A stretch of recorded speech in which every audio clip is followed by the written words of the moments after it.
Halo semuanya, kami dari kelompok 4 dan di sini kami akan mengerjakan praktikum biologi yaitu mengisolasi DNA dari buah-buahan.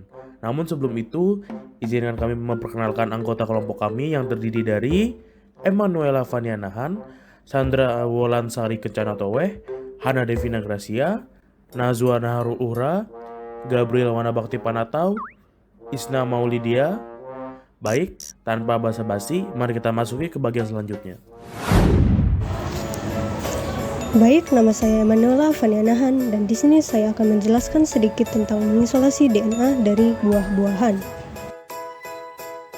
Dengan memahami konsep isolasi DNA, Anda akan mengungkapi informasi genetika yang penting bagi sains dan kedokteran. Isolasi DNA bermula pada abad ke-20 dengan kemajuan teknik biokimia. Dan untuk mengekstrak DNA itu sangat mudah, bahkan bisa dengan menggunakan bahan-bahan rumah tangga dengan metode yang sangat sederhana. Salah satunya adalah deterjen yang mampu memecah membran sel hingga mengekstrak. Selanjutnya etanol yang berperan untuk memisahkannya dan membuatnya terlihat dari komponen seluler lainnya. Setiap buah memberikan karakteristik DNA yang unik karena susunan genetika yang berbeda.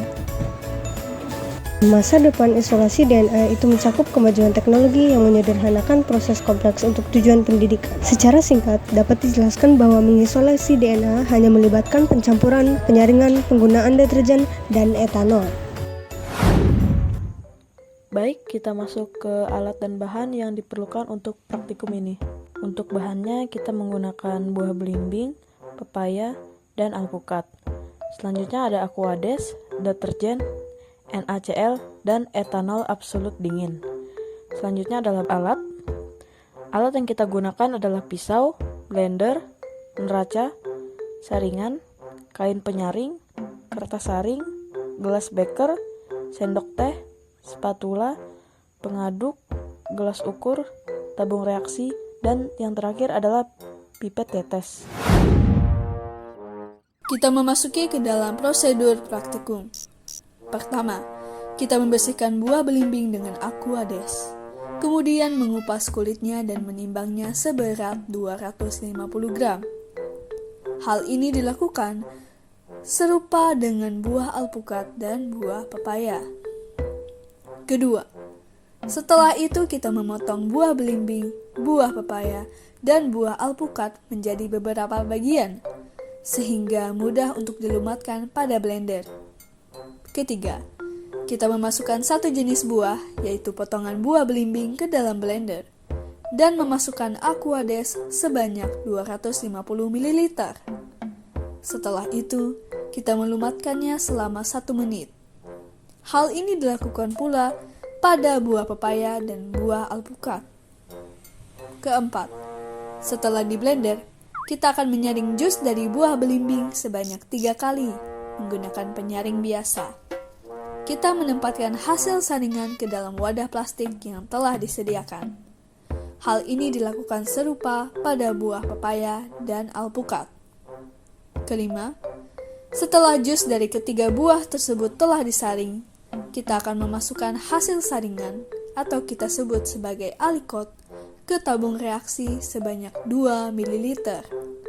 Namun, kita perlu mengukur terlebih dahulu tiap-tiap alikot dengan gelas ukur. Keenam, setelah semua alikot berada pada tiap tabung reaksi, kita akan membuat larutan garam dan deterjen dengan mencampurkan 1 sendok teh deterjen, 2 spatula NaCl, dan 56 ml Aquades. Kita akan mengaduknya secara perlahan selama 15 menit hingga larut. Ketujuh, setelah larutan deterjen garam selesai, kita akan menambahkan 3 ml larutan tersebut ke dalam tiap 3 alikot tabung reaksi dari buah belimbing, alpukat, dan pepaya. Lalu mengocoknya secara perlahan agar tidak terbentuk buih selama 3 menit. Kedelapan, setelah 3 menit kita akan menambahkan etanol absolut dingin setetes demi setetes sebanyak 6 ml melalui tiap-tiap tabung reaksi sembari mengocoknya dengan perlahan. Kesembilan, kita mencatat waktu pembentukan benang-benang DNA melalui stopwatch dan menandai waktu terbentuknya benang-benang DNA dari tiap-tiap tabung reaksi tersebut.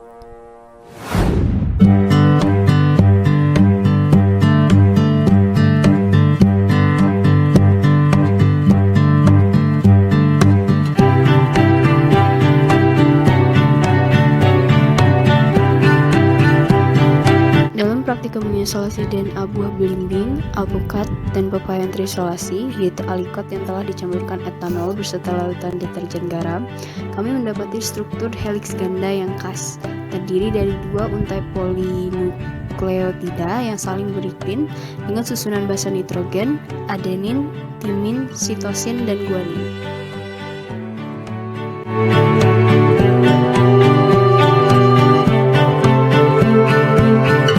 Waktu pembentukan DNA bervariasi untuk setiap alikot, dengan hasil sebagai berikut: 3 menit pada alikot pepaya, 3 menit 35 detik pada alikot belimbing, 4 menit 12 detik pada alikot alpukat.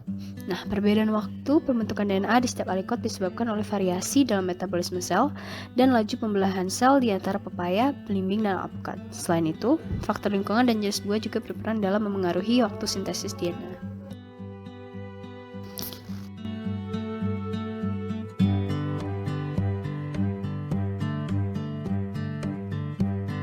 Hubungan antara isolasi DNA dan penanganan kasus kriminal sendiri atau forensik adalah isolasi DNA dari buah-buahan, meskipun sering digunakan untuk tujuan pendidikan atau penelitian, memiliki hubungan erat dengan teknik isolasi DNA dalam forensik. Dalam forensik, isolasi DNA bertujuan untuk mengekstrak DNA dari sel-sel manusia seperti darah, rambut, kulit, atau cairan tubuh lainnya. Setelah DNA diisolasi, proses analisis lanjutan dilakukan, seperti menggunakan PCR atau polymerase chain reaction untuk memperbanyak DNA. Selanjutnya, dilakukan teknik profil DNA seperti analisis STR atau short tandem repeat atau analisis mikrosatelit yang digunakan untuk membandingkan sampel DNA tersebut dengan sampel dari tersangka atau individu lain. Nah, proses ini memungkinkan identifikasi genetik yang akurat yang dimana akan membantu dalam pembuktian atau pembantahan keterlibatan seseorang dalam suatu kasus. Sedikit tambahan bahwa dalam mengambil DNA pada manusia saat menangani kasus kriminal dapat menggunakan helaian rambut, darah, sidik jari, dan gigi. Sekian dari video laporan praktikum mengisolasi DNA dari buah belimbing, pepaya, dan alpukat. Kiranya melalui video laporan yang telah kami laksanakan dapat dipahami oleh teman-teman dan ibu guru. Kami memohon maaf apabila ada kekurangan dan kesalahan kata dalam video praktikum ini. Terima kasih.